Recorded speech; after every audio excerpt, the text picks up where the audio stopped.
Well, here we go, guys. Big chant, as always, for all the LPL teams that have been coming out here. And, well, it's definitely interesting to see Jingdong Gaming coming out here first. And we'll see what they can do on this already, getting a little bit aggressive on the invade at level 1. Already scouted on awards. They were aware there were so many people bought. So I'm going to have a quick pause to start the day.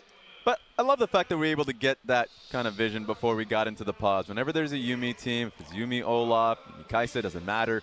Early level 1 invades are fairly easily placed down. So you can get the early vision so you can see where the jungler end up pathing if he starts bot side anyway. So it's going to be a good early advantage for JD if that's the case. And Papa got what he wanted because we got to see the Keystone coming through from the cannon. It's going to be the Kleptomancy, so it's going to be the AP cannon on that. Sounds like there's a lighting issue going on, so it seems like a bit of glare. It's getting some little things. That's a good thing to get sorted. We don't want to have anyone not being able to see their screen, to see the gray that comes in later, potentially. But without going for press the attack. So my first thought was, if it's not press the attack, this comp from the side of Flash Wolves will struggle in the late game to come back. You very much won't be able to have real agency on the game if you blow all your flashes and can't actually get your farm on. A teamfight comp does struggle to kind of flip the script and get back in unless the enemy makes mistakes. But then I thought about it longer. And remember, Flash Wolves comes in way out of form, 7th out of 7th in the LMS. And yes, while they had a pretty good game yesterday, you can look at Flash Wolves champions, Sivir, Nico, Kennen. Almost 2 Nikos or 2 Kennens, given how similar Ken and Nico as champs. Yes. You can say easy to execute. If you know how strong you are, it is very easy to execute Flash Wolves comp because you all press your ults and you hope for the best. But it depends, right? It depends on how good the vision control is. If, you know, Hanabi or Rather can get that flank, fairly flash reliant too, or hoping that Xiaoxi can get a double binding. I'm just saying if the alternative is 1-3-1 comp with a mixed language roster and a team that's not doing very well, we've seen Jin Air try it. We don't love to see that. We want to see the easy comps from the teams who aren't in great form, and sadly for Flash Wolves, a very proud name that does include Flash Wolves as of today. Yeah, and it's interesting, you know, you talked about the first game we had yesterday where they did go up against IG. They certainly put on a good performance, but now they got to do it once again, and they actually have to get a win and get off to a good start. With the early vision that Kanavi has of blue, what's possible is going to be, you know, possible vertical jungling. I want to see if that's ever a possibility here, simply because Imp and Lumao have good control in the lane starting it out. So if they get the first push on Betty and Xiaoxi, that could be the look here. Yeah, the big takeaway for people at home is going to be that there were 3 buffs that were warded by JDG, and Flash Wolves have no advanced vision, so the Gragas can go for the selfish 3-camp clear bot side and not lose his blue buff, or be in position to steal away the enemy blue. So it guarantees Gragas a safe enough early game. No surprise, the lane with Yuumi, first picked in this game, is going to have priority as of level 1. Lux gets going when she gets all 3 skills. Yeah, for now, just shielding up, trying to survive. That's really just the name of the game. You guys talked about in Pick Ban how that Lux is going to be very strong, at least at negating some of that power in the lane from that Yuumi. We take another look at the top side. You were talking about the Camille versus the Nico yesterday. Now it's a bit of a similar one with the melee Renekton up against the Kennen up there. We'll see how Zoom can do in a rough matchup. Thankfully, as the Renekton, you kind of have everything to be strong in this matchup, and obviously you either just dominate melees or you're the best of the choices of melee lane bullies when it comes to ranged opponents. You have a bit of sustain, you do have, if the minion wave is around, a lot of gap close, and on-command targeted CC is never to be trifled with. Your jungler chooses the right time, and it's pro play, you got the perfect comms. There is definitely kill pressure onto a squishy cannon. And take a look at this. Zoom is actually not putting himself into trade range, recognizing that it is going to be a vertical jungling, so he doesn't put himself into dive possibility. So clearly pretty done, well done from Zoom, but of course he's going to be in a pretty large CS deficit. And yet, never turret dive or Renekton. Free advice for people. Yeah, don't do it. Especially if he has above 50 rage. He'll get the free double kill and some double buffs if you make the mistake there. So given that Kanavi was naturally pathing over to the enemy blue, just good top laner sense from Zoom. Good luck from him. Bit different from his GP days that I think a lot of people first learned about Jingdong, because we have to kind of remember that Jingdong, most popularly known as his team, that made the Cinderella run after Caps picked them up as his pick to do well in LCK Spring Run, all the way to the final, then started off pretty soft and think, what, 0-3 after the first 2 weeks? Yes. It seemed like that the hype train had derailed, and yet talking to you, there is still a bit more optimism recently about Jingdong and Summer. Yeah, because they play up during the under the pressure. Going up until this event, remember, having that 3-series win streak. And whenever it comes to JD, I mean, ordinarily, you would look towards Zoom and Flawless, essentially, being the strong points in their weakest moments. But whenever they start up, they're actually fairly unexpected. Who comes out ahead? It's usually Imp and Lu Mao. Great mid-game that they're able to come out. Really not getting the resources from their jungler, but being able to get 2v2 kills. So as a question then, as maybe have to hold that, is Kanavi going to walk up top? Probably mostly for pressure here. I feel like I know what a Jingdong victory looks like. I was alluding to it earlier. If bot lane is way ahead, Imp's going to carry, we're going to get over the line. What's a Jingdong kind of definite loss? Like, what's a state they find it very hard to get back from? Simply losing out lanes and not having any ways to impact it. That's been the problem. Might have to cut you off there, Kanavi. Deep in the jungle, going to be found up by the Tremor Sense, and he is all but dead here. First blood going to be given over there to Hanabi. Great read by the side of the Flash Wolves. Yeah, the call was nice and early on the side of the Flash Wolves, and they come down and contest him. The camp respawn timer was clear, and the moment they were decisive on it, Zoom, he had a minion wave. That was his first priority, and Hanabi had a really long leash to walk over, help his jungler, and just profit from the first blood. Missed the context on this one, but they saw him going in towards the Krug camp. Thought that he was out of vision, but unfortunate, Hanabi's going to be able to catch you alongside Enzo. And you're not even going to have the benefit of kind of time on your hands when the Tremor Sense is there to spot you nice and early. You can very decisively path over the wall.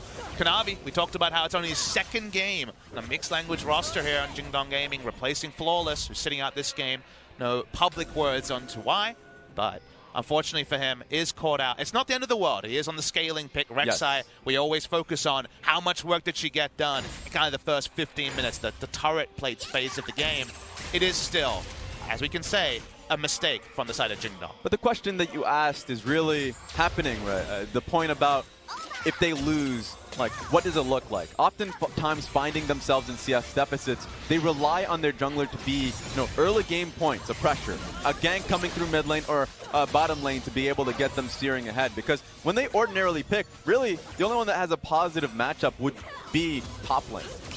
And even then, he would be rotating pretty consistently. They would be moving, rotating towards other lanes to see if they can find a fight. And if it doesn't happen, if the enemy team has enough vision to be able to catch it out, then they'll just be naturally losing out in the lanes. And this game, at least Yagao has a pretty good matchup in mid, right, against the Nico. As Jace, you're going to be pretty reliably able to just farm away. And bot side's been winning in the 2v2 early, so that part is nice. But exactly. I kind of agree with you. That's what I've noticed, a pretty similar trend there. At least Gragas has the benefit of not 3 losing lanes around him, so he'll try to farm it up. He'll try to salvage things, but for now, at least, we're very much in a lull state here. Nice CS from Imp so far, 76 already. One thing I want to point out is the nice, teleport award behind Imp and Lu Mao. Could be really handy for Hanabi, especially since he's post 6. He needs to get a good shove out in lane, especially, communicating well with Enzo, who's bot side of the map. Imp and Lu Mao are actually playing really respectfully here, so that might not come to fruition. They might be able to even catch the control ward sitting in the bush. They're running around Kanabi pretty well here. This is the lane where they had priority bot side, right? You can tell from the CS numbers, but Flash was going to get free access to this. Gragas on the top side is going to reveal himself, but the Drake might just be dead. Yeah, Gragas coming all the way down from the top river. They see him coming all the way, and the smite will be there at 2 health. We've seen that before, but it looks like after getting that Mountain Drake, the Flash Wolves, you mentioned the lack of priority, but they make the objective happen anyway. Great control wars just surrounding the, the dragon. Both mid lane and bot side were just warded up, so they didn't even have an idea that it was happening. So by the time Kanavi got there, 2 HP on the dragon. And it's a really good read by Flash Wolves because, yes, it is against the expectation. It's not where they usually had priority. This Nam's going to take a love tap, we'll say, from Zoom. The reason why I want to talk about it being a nice proactive move is it's at 8 minutes, so there is no objective on the top side that you can take free. There's no counter Rift Herald available when you just invest everyone at a precise timing. They knew Kanavi was top side. They got a free objective for it and no trade possible. Only now does Kanavi walk up, and all it's going to do is zone Hanabi for the start. And so in the right place at the right timing, clear comms catching out Yagao moving top side. This is usually the play that JD relies on to get their leads going for themselves, but already Flash Wolves are prepared for the day. Exactly. Enzo's in position. It's so obvious because the play on bot side has to be countered by a cross-map play. So Rek'Sai in position. Holy boy. moly! Lumao taking a giant trade, but they've blown all their mana. You can see him trying to get in there, but he can't quite do it. That exhaust very late as well. The TP's coming in now. Betty not in the best of spots, trying to make an escape, and he gets the kill on the backside even. And Zoom here also TP in, wants to make it happen. 1v3, Yagao a little bit far behind. Lumao gonna heal him up, give him that speed here. The Zoomies coming on in, and they want to dunk onto Hanabi as well, but Zoom's gonna go down on the backside. So much death and destruction here in this fight. What a great response by Flash Rolls. I mean, the teleport came through from Zoom, but who would have expected Betty to be able to get a response kill in that position? JDG was so panicked in that play.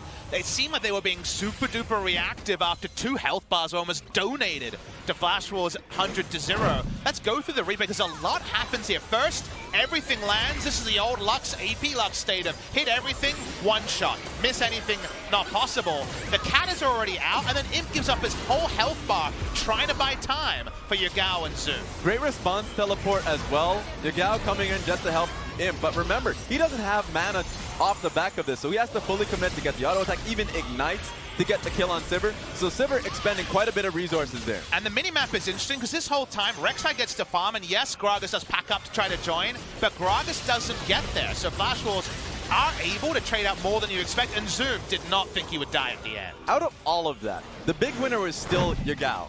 2 kills off this one play alone, so he's going to be coming back into the lane where he had a CS deficit to begin with. You know who's not coming back to bot lane? Apparently the duo lanes. They're running straight at Rift Herald. Spawns at 10 minutes. This is the new meta. Got to fight for that Rift Herald as fast as possible. And you can see that the Flash Wolves, they know this is happening. They don't exactly have much vision on it, but they can see them coming on in there. They had to rotate Zoom on over. He doesn't have TP, so they're going to try to trade a couple of turret plates over to Hanabi in the bottom side. And let's vocalize the points that we held off on, not knowing which cannon rune we're seeing. If you can keep up in the game in terms of gold on the side of Flash Wolves, you have a very reliable teamfight comp. They may not be picking up the Rift Herald now, but they're getting gold onto Hanabi. They're ahead in gold. This is not a game that Flash Wars is just an unwilling passenger on. They're actually in a comfortable spot, and we might have a very even game number 1. You can see what the Flash Wolves are doing. They're just rotating everyone down into the bottom side here. They want to get that first blood turret, even though Jingdong were able to get that Rift Herald. They got the Rift Herald, but they didn't jam it, Raz. They're really holding on to it. Again, unsure about the communication there. But first turret against the Rift Herald. Yeah, not only Kanavi going to clear a camp, but at the same time, it's more of a credit to Flash Wolves because they fixed the wave while it was all happening. Fully pushed the top lane wave into the tower while they were making the move to the bot side, so it's finally coming out. Gonna have to be a defensive move here. Don't want to give up 2 turrets after taking the first turret down, but there's a lot of guerrilla warfare happening. Cannon stealing away a red buff under their noses. JDG aren't going to be following up this play here, so it's not a big gold lead by any means, but if Sivir comps are up 500-600 gold, definitely can't be too worried. And the Flash Wolves development just over this tournament after being kind of dictated to by SKT on day 1, it's kind of been clear for everyone to see. Yeah. Them having a better performance versus Invictus Gaming, and also talking about the Dashing Buffalo's performance to follow up versus Griffin, those really, it made it clearer to me that they were improving to a rate where I was happier, being able to commentate them on today's games. I mean, it's tricky. I'm with you, Rats. I mean, unfortunately, the LMS is 0 and 8 alongside the VCS, right? So you're trying to find kind of silver linings. Anything.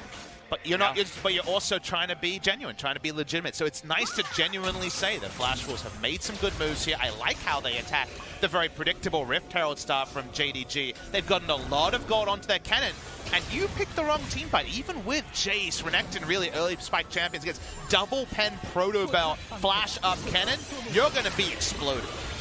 We'll see if they can actually make that happen. We talked about it before. I think Raz mentioned how the Flash Wolves, they can get a good early game down. They can get ahead even. But then they struggle a little bit in the mid game, and some of their macro aspects can kind of fall to the wayside. So now with another Drake up, I wouldn't be surprised to see more fighting here. Let's see what happens. A good thing to Flash Wolves' composition with both the Nico and the Sivir is that they're always going to be fine in wave clear. Wave clear is not going to be an issue as long as Betty's in the right position. So all of the movement that JD is having here, there should still be a good point to be contesting for Dragon. In this case, don't know about this, he has teleport but I don't think you want to be expending the 4 seconds to be able to be there for the fight. It was really good minion wave management from JDG. Just the fact that that was the option they had with Hanabi's teleport and Radha's teleport down. Didn't want to give up minions, end up giving up a free Cloud Drake. JDG could potentially look for more. Zoom starting it off. They're looking for it, and you can see Imp is right there. The double pen is available, though, and the stun onto Imp. He has to flash away, and the flash away from that one on the Yuumi. Somehow he's able to get away. Hanabi's living a charmed life, but JDG were just trying to give the kill to him, but trying too hard. And it's another meanwhile act situation, and back at the ranch, they're taking top lane turret. Well, it doesn't get closer than that, as you can see that they were able to take the bottom side at least, but an answering turret in the top side by the Flash Wolves.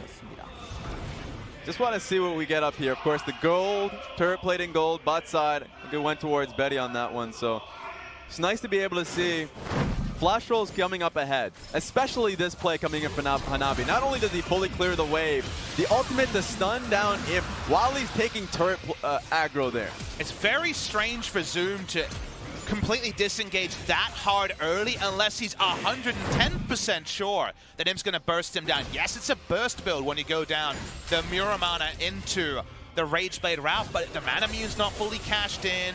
The Cannon's ahead of the play. That's a 0-2 Cannon, sure, but they kind of tried to be cool guys, don't look at explosions to Zoom, and it almost exploded on the side of JDG.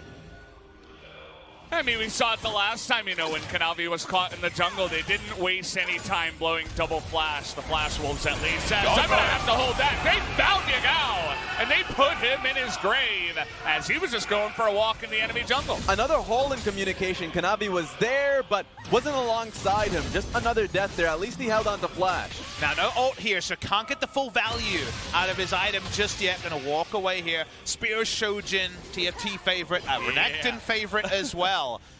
Doesn't have the ultimate. The perma stun you can get from Spear Shojin Renekton is disgusting. But for now, at least, we'll have to hold on to that. Yeah, Renekton has to rotate here just in case the siege comes across from Flash Rolls. But them being able to find those picks, a lot of it comes down to the defensive wards they had in their red side of the jungle. Right now, Flash Roll's been on top alongside Enzo. So Enzo having a fantastic performance to start this game off. And it just feels like JDG are trifling with them a little bit. We saw the turret dive play. That was clear. Yagao went on a merry walk, Dora the Explorer, through the enemy jungle with no vision or priority. Got killed. If you don't have vision and the enemy has a Rek'Sai, then you're taking just too many liberties for me. So JDG need to take a deep breath, step back, understand that, yes, they are in a decent position in this game. But so are Flash Wolves, and again, on paper, and it doesn't always go this way, but on paper, I see a lot of AoE wombo on the side of Flash Wolves. They'll have to put that to the test when it does come down to these team fights, but so far it's been a lot of, trading turrets and trying to go for dives and little pickoffs like we saw in Yagao. Finally, Ding Dong are grouping up here in the mid lane, but as you mentioned, Raz, they have wave clear for days on the other side. But remember, there's a teleport ward up and available. Hanabi's going to be comfortable where he is right now, just in case. Minion wave to pick up on the top side, so the ARAM play will abate. Flash Rolls are very well suited, as you're alluding to, Valdez, for the ARAM. They're very happy to sit there and wave clear and wait out for their time. And so far, they've been more on point around vision than the side of JDG. So you want Renekton in that side lane applying pressure. You want Jace taking down turrets. But speaking of taking down turrets, Flash Wolves are the ones walking out now. Yeah, already on it.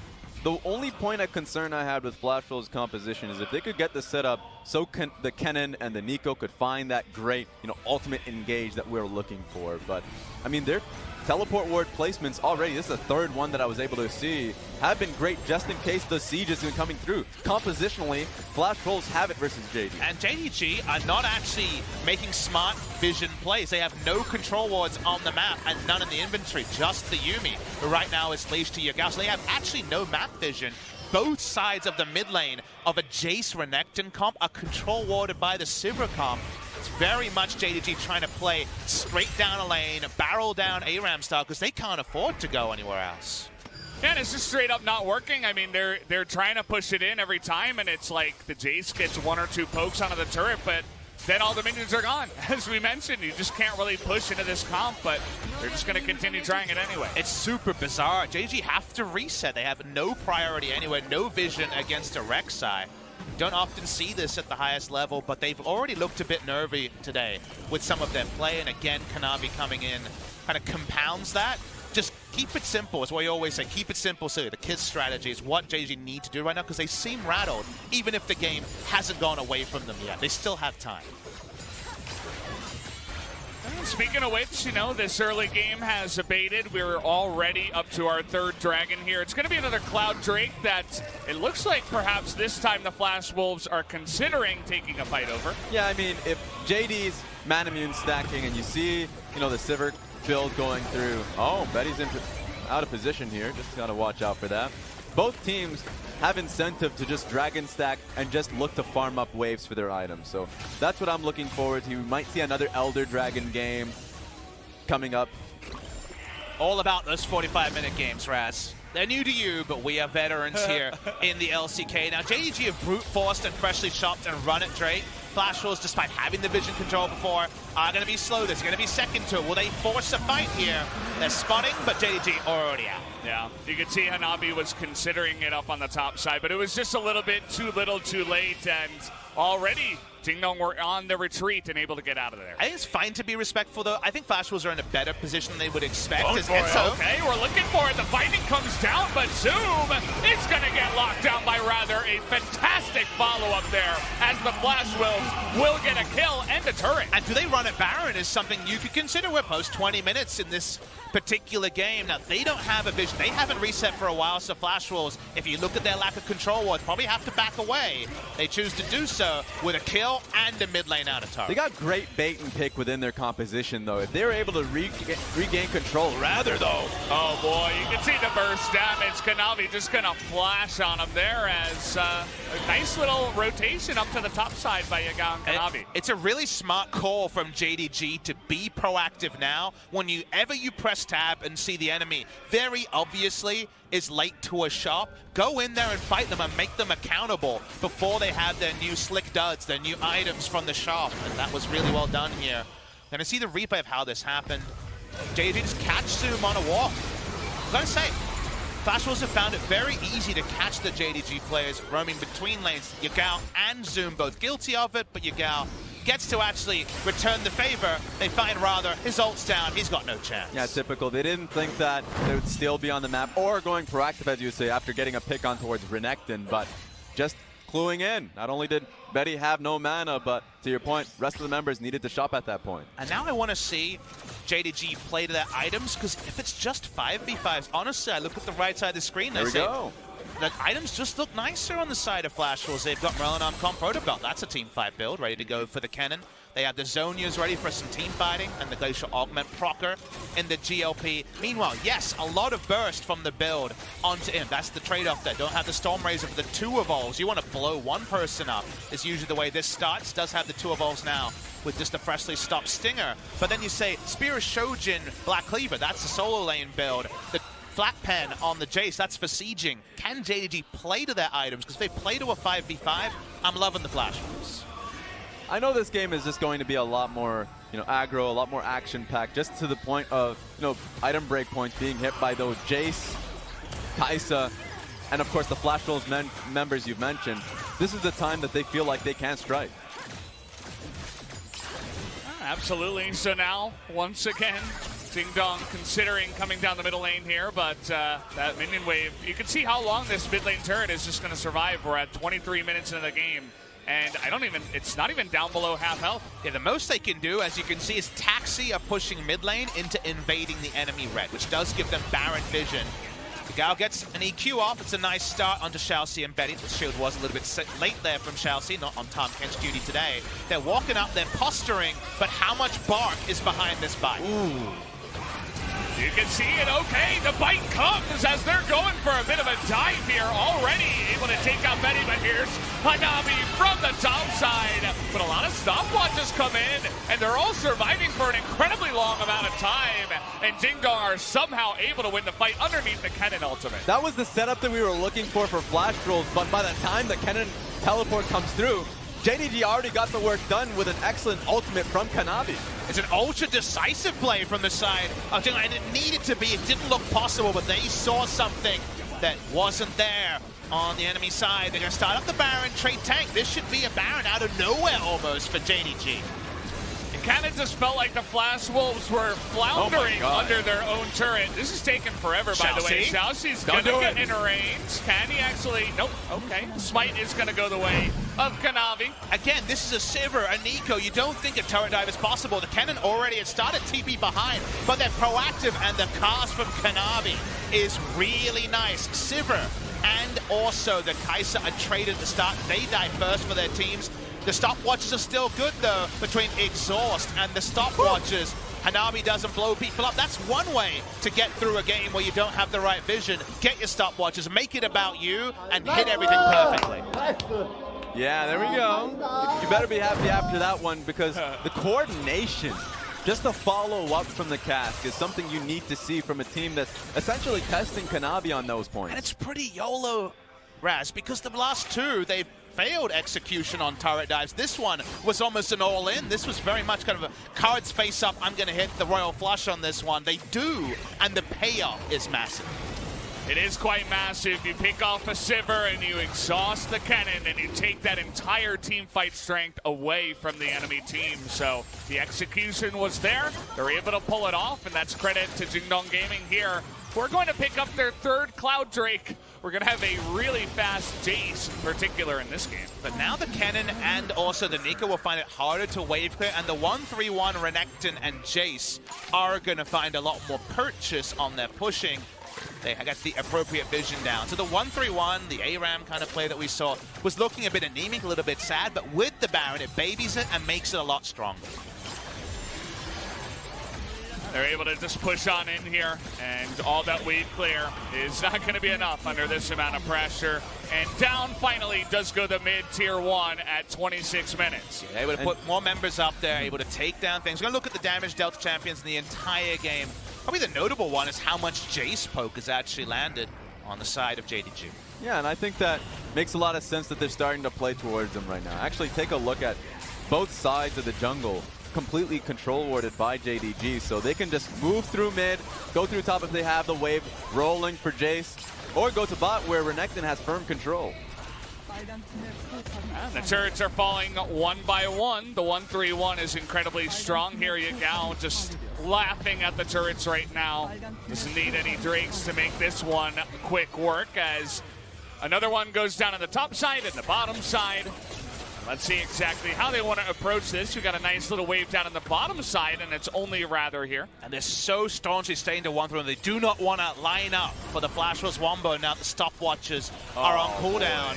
Mid lane goes down too easily. JG break the base on their first Baron in 2 spots, it looks like. They're just going to be losing everything at the same time. Betty doesn't have any mana to his name. Hanabi got poked out, has to go back. So that's one inhibitor. You'd expect them to take this bot lane turret and inhib to follow. Getting a base off of, I think Imp is going to teleport back, you'd think.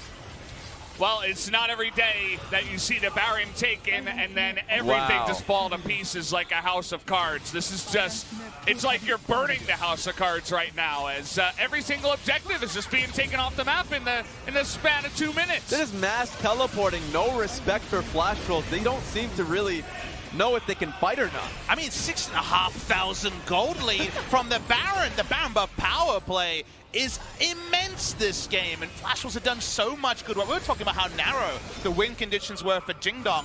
It shows you, though, one proactive dive at the right time, close 20, and all their early game mistakes slide into what now feels like a vice grip on the first game of the day. It just felt like 2 minutes ago, Imp was just starting his build into the Rabadon's death cap and nearly has like the entire damn thing built out. This is ridiculous. The poke comp that was focused around Yagao now has Imp who can just burst down members if he can hit them. And if you're asking what should Flash Wolves have done after losing Baron, it's try to force somewhere. Because unfortunately, if you draft as clear a comp, we mentioned if it's not press the attack, they're 5v5 or bust. If you then fan out to 3 lanes against a Baron when your wave clear doesn't work like it used to, then actually you're just saying, thank you very much, thank you very much, thank you very much. There were donations to JD's side. There are too many, though. They were too generous on the side of Flash Wars, and now, however nice the 5v5 is, it might be too late. The gold lead out of nowhere is a comically large 7,000. The team fights, the 5v5s you're referring to, they looked a lot better in the mid-game when the gold was a little bit even. Now they're down 3 inhibitors, and now they're down 7,000 gold as the JDG team is just pushing them in right now, already going at the Nexus turrets. Sewer minions are coming in well coordinated too. Teleport coming in from Kennen. All right, this is going to be their one try, but look at Enzo. He's already solo, just going to disappear off the map. Hanabi, he's late for work, but it doesn't really matter as they're just going to stun him out of this fight. This game is over. GG here at 29.5 minutes. I mean, you can hear from the Korean casters as well. Just